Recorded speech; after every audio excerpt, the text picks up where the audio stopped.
আবৃত্তির নাম রূপম। রূপমকে একটা চাকরি দিন, এমএ পাস, বাবা নেই, আছে প্রেমিকা। সে আর 2-1 মাস দেখবে, তারপর নদীর এপার থেকে নদীর ওপারে গিয়ে বলবে, রূপম আজ চলি, তোমাকে মনে থাকবে চিরদিন। রূপমকে একটা চাকরি দিন, যে কোনো কাজ, পিয়নি কাজ হলেও চলবে। তমালবাবু ফোন তুললেন।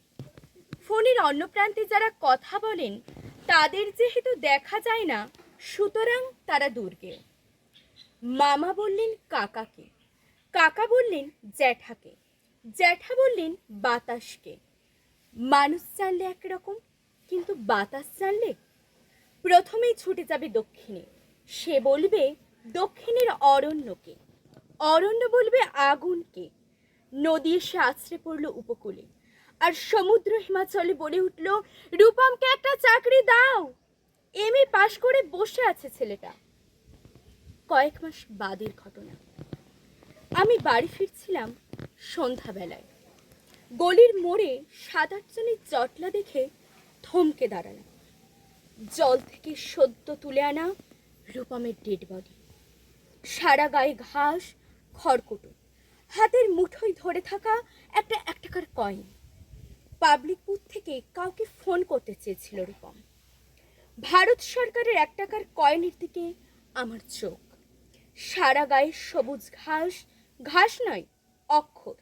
এমএ পাশ করতে একটা ছেলেকে যতগুলো অক্ষর পড়তে হয়, সেই সমস্ত ব্যর্থ অক্ষর ওর গায়ে লেগে আছে। একটা ছেলেকে আপনারা কেন এমএ পড়ান? কোন আহ্লাদে 8খানা বিশ্ববিদ্যালয় বানিয়েছেন? তুলে দিন। এ কথাগুলো বলবো বলে ফোন তুললাম। ফোন বেজে উঠল, ফোন বেজে চলল, ফোন বেজে চলল।